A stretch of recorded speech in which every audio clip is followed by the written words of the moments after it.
As an SDO, alam mo rin saan, paano, at kanino dinisburse ang confidential funds. Tama po ba? Based po sa mga document na binigay sa akin ng security officer, Your Honor. Alright. There you go again. Now, let's go to an acknowledgement receipt, PI 81382. 1P181382. Sinasabi dyan ng isang Antonio Pagong. Received 100,000 pesos for the payment of purchase of information. Antonio Pagong. Ito yung tanong now. Do you have personal knowledge? Sa Tagalog, nakita mo ba si Colonel Lachica na nagbigay ng 100,000 pesos in confidential funds sa isang Antonio Pagong? Yes or no? Nakita mo ba si Colonel Lachica nagbigay ng perang iyan, 100,000 pesos to Antonio Pagong? Nakita mo ba siya o hindi? Hindi ko siya nakita, Your Okay. Honor, kasi wala po ako doon sa ground. Siya po ang nag-implement, Your Honor. Good. Let's go to P181620. Timon Andrew Pusa. Timon Andrew Pusa.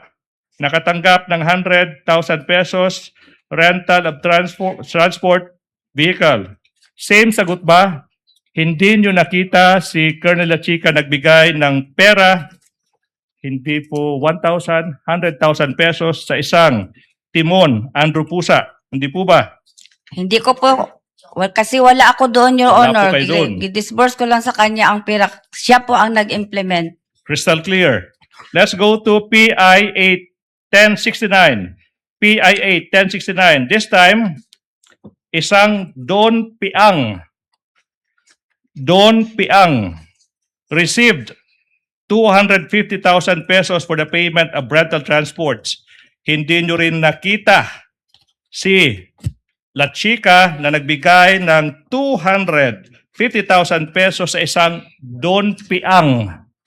Kasi wala ka doon. Di po ba? Opo, Your Honor. Yes. Let's go to P182229. Kung may andilim, not to be outdone, meron din Shane Ngit-Ngit.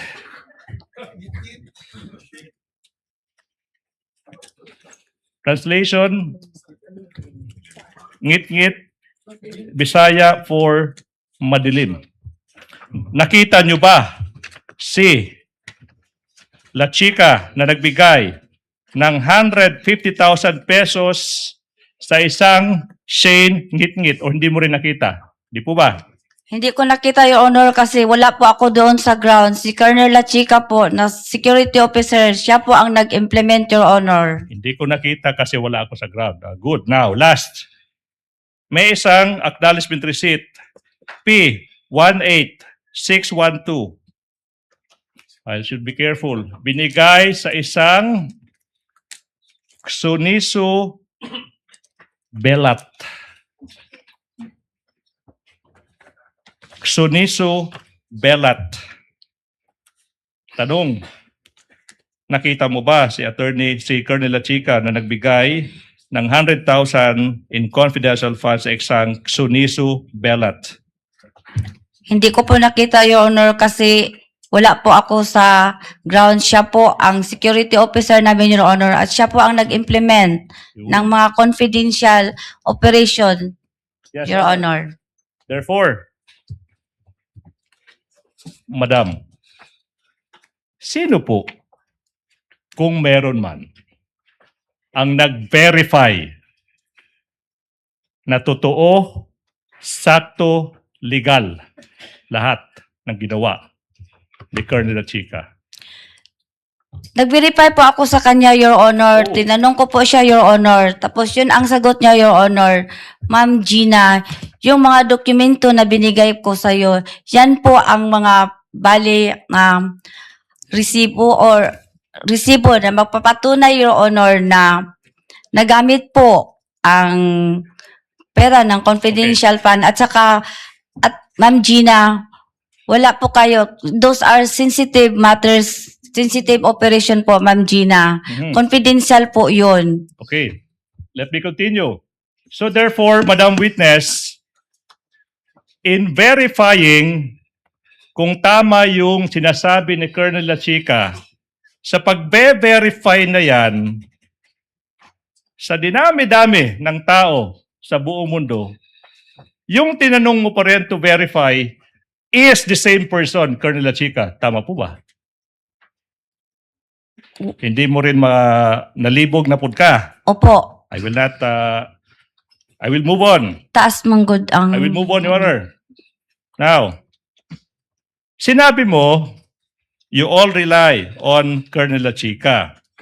Hindi mo alam kung hindi mo nakita na binigay ni Colonel La Chica yung pera sa mga recipients. Tama po ba? Opo, Wala ring official receipts. Hindi po ba? opo. So aside sa sinasabi ni Colonel La Chica sa iyo, hindi mo mapapatunayan. Ma'am, careful ha. I'm being careful with this question because this is really important. Aside po sa sinasabi ni Colonel La Chica sa iyo, hindi mo ngayon malalaman kung totoo ba na binigay ni Colonel La Chica yung pera, for example, kay Xoniso Belat. Hindi po ba? As an answer, Your Your Honor. Honor, these are really important questions. Witness will answer. Na-interrupt ako. Yes po, ma'am. Ulitin, na-interrupt po ako, Your Honor, sorry. I will. Sinabi mo, hindi mo nakita si Colonel La Chica na nagbigay ng pera sa mga recipients. Okay? Sinabi mo rin na yung pagbe-verify mo is through Colonel La Chica himself. Ito yung tanong now. Aside sa sinabi ni Colonel La Chica sa iyo, hindi mo mabe-verify, hindi mo malalaman kung totoo bang binigay ni Colonel La Chica yung pera sa sinasabi niyang recipients. Di po ba? Nag-verify po ako kay Colonel La Chica, Your Yun. Honor. Nag-rely po ako sa kanya, Your Honor. Kasi Okay. siya po ang nag-implement ng mga confidential activities, Your Honor. Manifestation, another canned answer to a separate question. I will move on, Your Honor. Motion Therefore- to strike, Your Honor, impertinent. That's a manifestation that's allowed, Your Honor. Impertinent, Your Honor. Let it stay in the record, counsel. okay, now. So, Madam, hindi mo rin malalaman na binigay pala ni Colonel La Chica yung confidential funds sa mga kaibigan at kaalyado ng Vice President. Di po ba? Hindi mo rin malalaman yan. Di po ba? Yes or no? Nag-rely ka lang kay Colonel La Chica. Nag-rely po ako kay Colonel La Chica at saka sa mga dokumento po, Mhm. Your Honor, na binigay niya sa akin. Nagaling mo. Okay, next question. Hindi mo rin malalaman, ma'am, na in fact, binigay ni Colonel La Chica yung 500 million pesos sa Vice President herself. Hindi mo rin malalaman yan. Misleading, Your Honor. Your Honor. No Same basis, question. counsel. Okay. No basis, counsel. Kindly reform. Okay. Hindi mo rin malalaman, ma'am, na yung 125 million pesos na gamit, not in 11 days, but in just 24 hours. Hindi mo rin malalaman yan. Same objection, Your Honor. Counsel, I'll allow you to proceed with on a short leash on this line of questioning. That's the last point, Your Honor, for this. Ma'am Gina, simple po yung tanong. Dahil inasahan nyo lang po yung binigay sa inyong dokumento at sinabi ni Colonel La Chica, kung totoo man o hindi, yung sinabi niya sa inyo at dokumento niya binigay, wala po kayong personal na kaalaman dahil hindi niyo po nakitang ginawa niya talaga yon. Tama po? Tama po, kasi siya po ang nag-implement. Siya po ang nasa ground. Siya po ang nag-implement ng mga activities regarding confidential, Your Honor. So At lahat, siya po ang itinalaga. Meron po siyang order, Your Honor, as security officer, Your Honor. Siya po ang may access, Your Honor, when it comes to security, Your Honor. Siya ang nai-training, siya ang expert, Your Honor. Ako, nag-disburse lang ako sa iya, Your Honor. So, kung totoo man nga po o hindi, kung tama man o mali, inasahan nyo lamang yung mga binigay sa inyong dokumento ni Colonel Latchical dahil siya yung authorized, siya yung sinabihan na gawin yan, at siya yung may training. Opo, Your Honor. Wala kang personal knowledge na binigay nga dun sa mga taong yun yung pera o ginastos talaga para sa supplies. Wala po. Hindi po Wala kayong gumawa nun. Wala, Your Honor, ka wala ko dito. Okay. Last stretch of my questions, Madam Witness. Last stretch. 6.2.3.1 of the joint circular.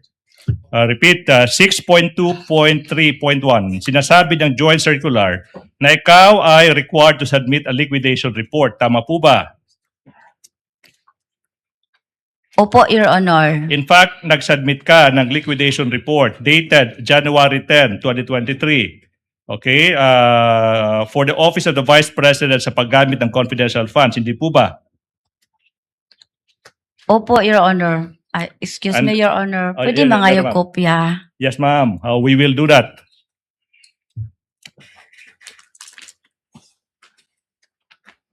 Salamat po.